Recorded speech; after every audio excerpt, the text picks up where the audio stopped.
Dominique Djimbakala qui s'apprête à nous rejoindre pour la chronique culture. Elle va notamment nous parler du rappeur sénégalais Toukman. raw lu bëre bàyyi du tax nga jël bee jóge fu bon dal fu baax fu ma mujjee sant yàlla sant di ci laay bëggee ku la ne suba duñ ko fekkee looy taamu looy waaj looy xaar waay ci def lu baax tey la tey bis ni ki tey jàpp naa li ma am lu mu ndaw ndaw gën ko fonk tey say waajur say xarit sa mbëggeel li ngay wut suba sax tey lu fi liggéey la may fay kon bàyyi naa ñaxtu bi jaayanteeg man ak man magal borom waxtu bi maay neexal tey moom rek xam suba mujj bu rafet lay ñaan. Bonsoir Dominique, ravi de vous retrouver. Touki d'ailleurs tout simplement, c'est le titre de cet album qui sort à point nommé en pleine COP21. Oui absolument, alors c'est un album effectivement qui s'inscrit dans les problématiques environnementales qui sont les nôtres depuis lundi.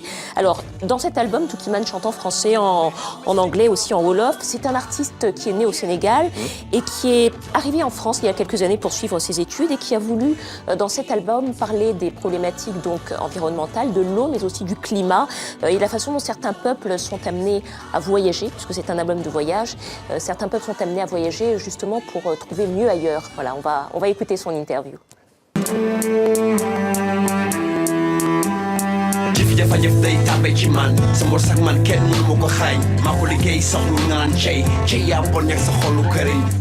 En fait, je parle de l'eau dans cette chanson, surtout pour l'Afrique, parce que moi je suis sahélien, en fait, je suis Peul. Et on est à la recherche de pâturage en fait, pour se nourrir et nourrir les bêtes. Et on est tellement marqué par le désert qui avance, qui fait que aussi ça explique le voyage au fait, parce qu'on a tendance à aller où l'herbe est plus verte.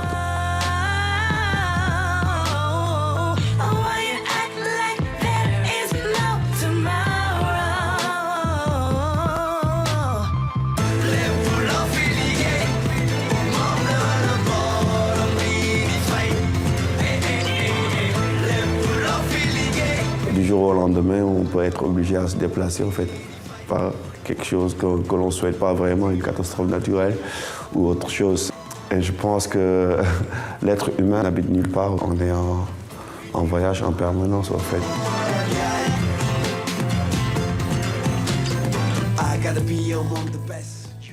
Au programme également, Dominique, une exposition qui se tient en ce moment au musée de la mode, le musée Galliera à Paris, et qui nous donne à voir une personnalité fascinante du début du XXe siècle. Oui, et cette personnalité, c'est la comtesse Élisabeth de Greffulhes. Alors, c'est elle qui a inspiré la duchesse de Guermantes dans l'œuvre de Marcel Proust. Alors, c'était une mécène, une amie de la musique, des sciences, des arts. Elle a introduit les ballets russes à Paris, par exemple. Elle a fait lever des fonds pour financer les recherches de Marie Curie. Et c'était une des personnalités les plus fascinantes, sans doute, de cette époque-là à Paris. Voyez, regardez, cette robe, par exemple, lui avait été offerte, devinez par qui? Par le tsar Nicolas II lui-même. Voyez, donc elle recevait chez elle les ambassadeurs. On a même dit que l'entente cordiale avait été négociée chez elle, dans son salon. Alors, elle fascinait le monde, évidemment, aussi par ses toilettes. Et ces toilettes, ces habits qui sont créés par les grandes maisons de couture sont exposés, 50 pièces à peu près exposées au musée Galliera. Et on va regarder, c'est une balade dans cette époque. Reportage.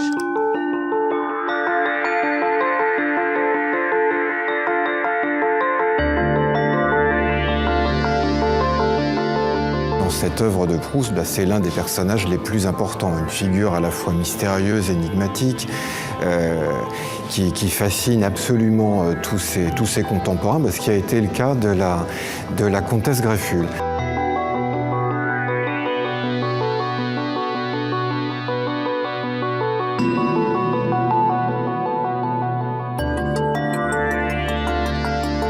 Elle est née en 1860 et elle meurt en 1952, donc elle va traverser une période très très riche de la mode. Et je trouve que ce qui est assez frappant dans cette exposition, c'est qu'on n'a pas l'impression que c'est la même personne qui a porté ces différentes tenues. Entre la fin du 19e siècle, on a quelque chose d'extrêmement corseté, de très élégant peut-être, mais de très très très inconfortable.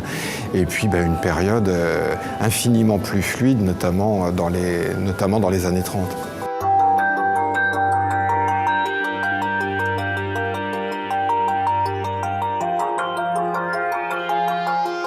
la comtesse Grefful incarne cette libération de la femme. Elle était de beaucoup de combats progressistes, en fin de compte, en termes de sujets sociétaux.